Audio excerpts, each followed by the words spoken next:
This is a video dedicated to all the inbred surveillance geniuses who try to screw up my phone and my other devices. So that's on their mind, and I really, at the end of this video, I really want you to think what kind of hope you have as a country to win anything, let alone war, when there are such bright individuals in their, secret service, working for the government, and so on and so forth. That's their mind. This motherfucker told me that he's an engineer and that he works for governmental institution. Although he lives in a shitty home that looks like a cardboard made, and he claimed that he actually rebuilt a water park and that he's rebuilding some infrastructure that actually government of Azerbaijan invited him to work there. That's an amazing genius of the brain.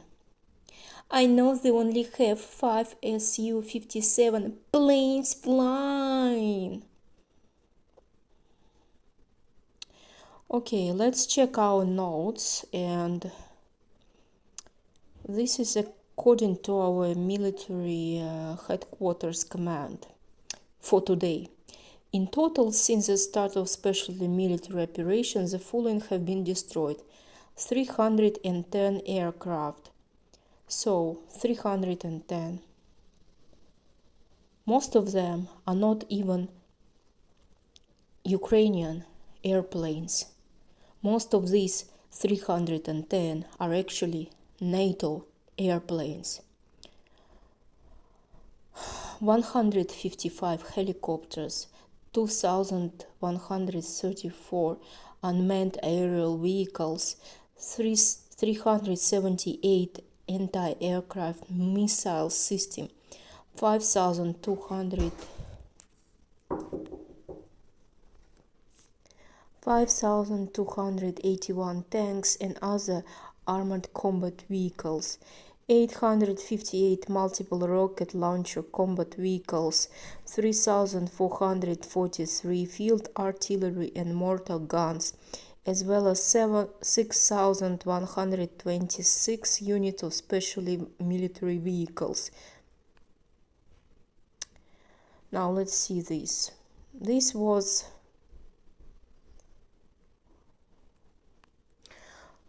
is towards what kind of airplanes we have. Aggressive simulated attack. Pentagon decries Russian jets zooming over USS Donald Cook. And yeah.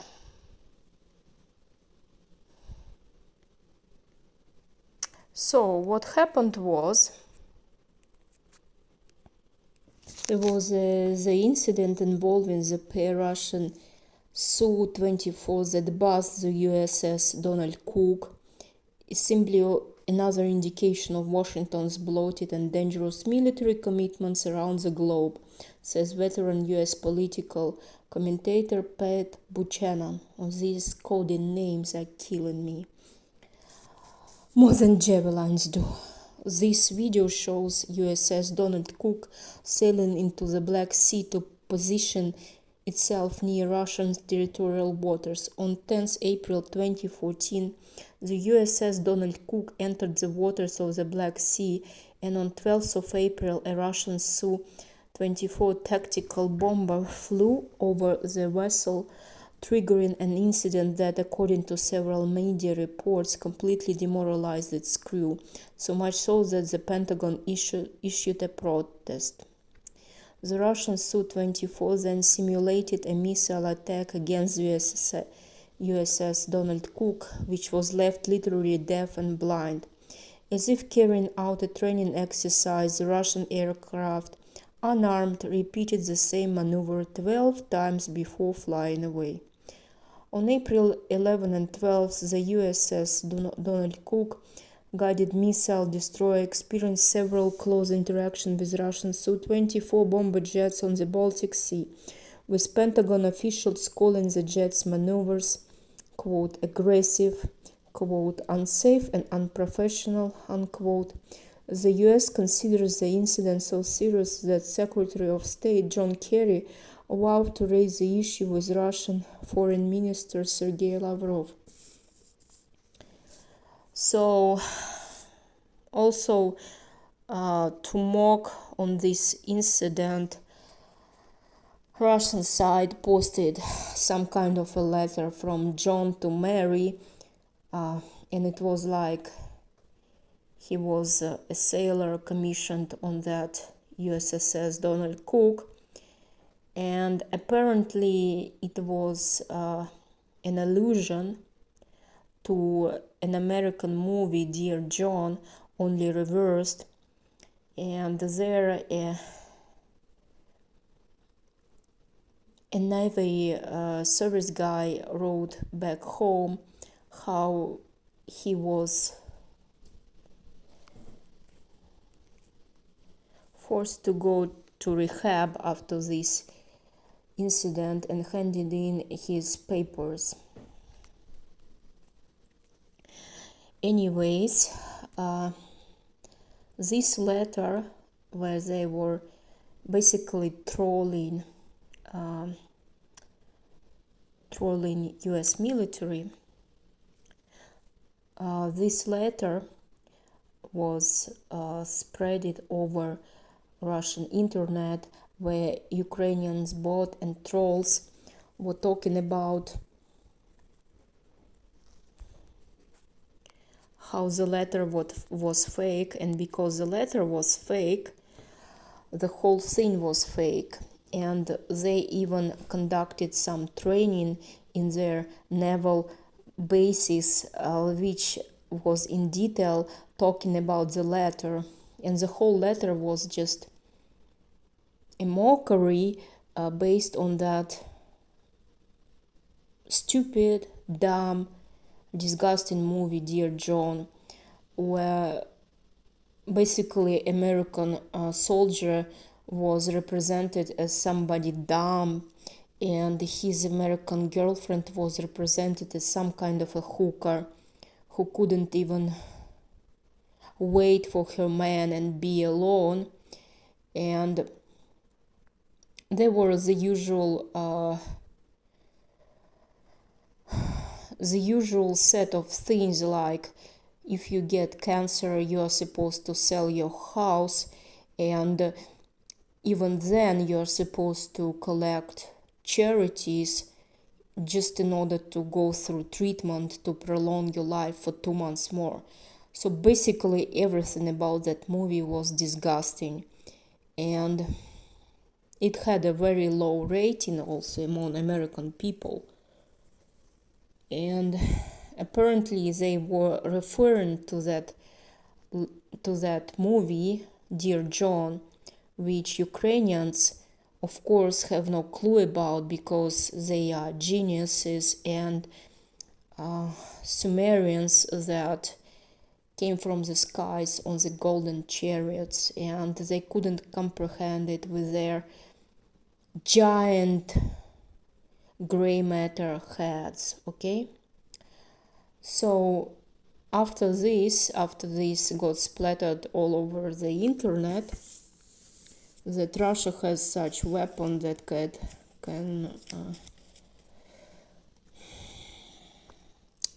deactivate all electronic equipment on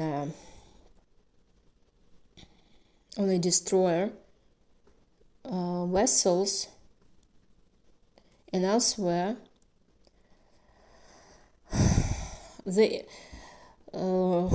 and after Ukrainian bots spread all over the internet how fake it was and that they are the true fact checkers, Russian military decided to troll them even more, and they decided to post another story so that when you Google this USS Donald Cook incident, it would appear that there will be even another story. So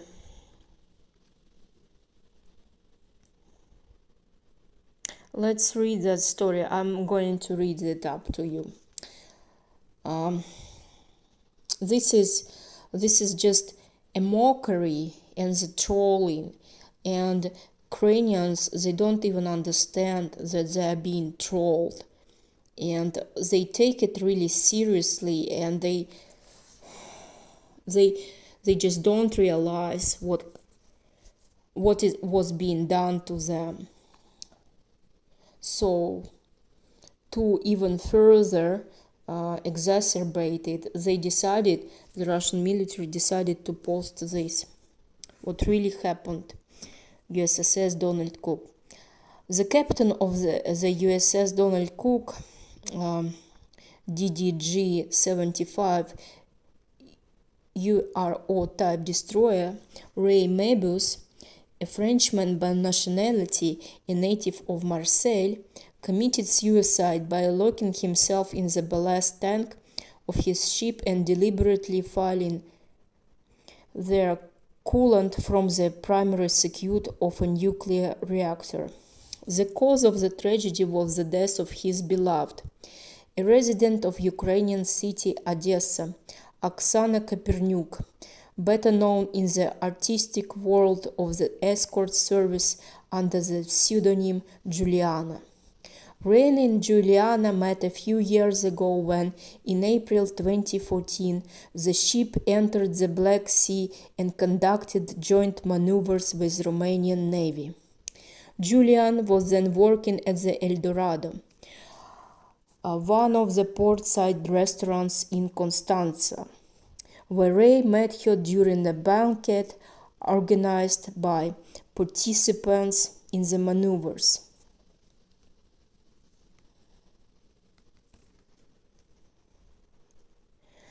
Their relationship developed rapidly and was similar to romantic love stories typical of the 19th century, but not for our cynical times. According to Julianne's memoirs, which she posted on her Facebook page, quote, I danced a private lap dance for my regular customers, a group of Afro sailors from a Liberian gas carrier with almost 1 million barrels of LNG that came to Constanta the day before our meeting. And here, in the hall, he appeared, all in white, and passing through the crowd, stopped at the very podium pole. Our eyes met, and I realized that I had finally found the man of my dreams. Eyewitnesses said that the captain demanded a separate table, lit a pipe, asked for 3 quarts of the strongest ale, and did not take his eye off the dancer until the very end of the program. They hurried to meet every time the destroyer briefly came to one of the Black Sea ports. And their relationship was so touching that everyone around, and not only the crew of the Donald Cook, but also the port services, relatives, and friends of Juliana, and also numerous fans of their romance, did the possible and impossible for lovers. So one of the sponsors paid for paired axisymmetric tattoos, Ray and Julianne, on the inner thighs for both, hiding traces of leprosy suffered by Juliana in childhood. And the other gave the girl khaki-colored silk sweater, handmade by Japanese masters of preventive modeling from Nagasaki. Thus, the presence of Russian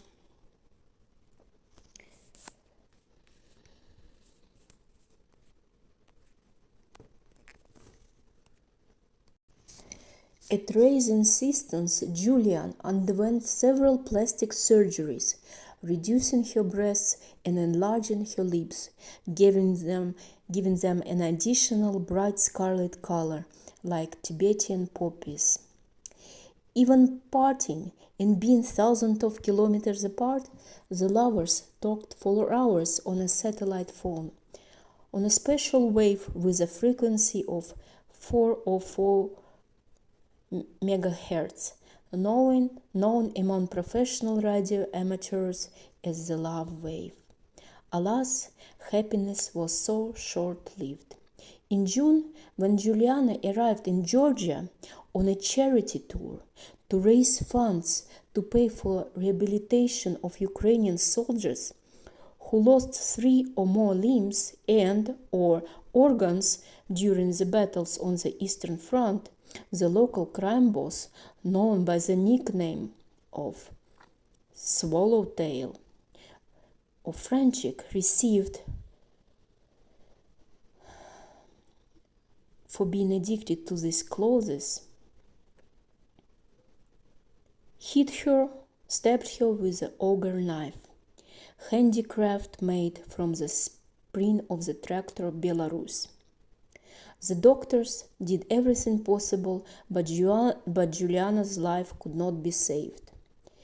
As it was established by the investigation, Swallowtail was in a transcendental state caused by repeated listening to the song of the cult Russian band Opium Agatha Christie.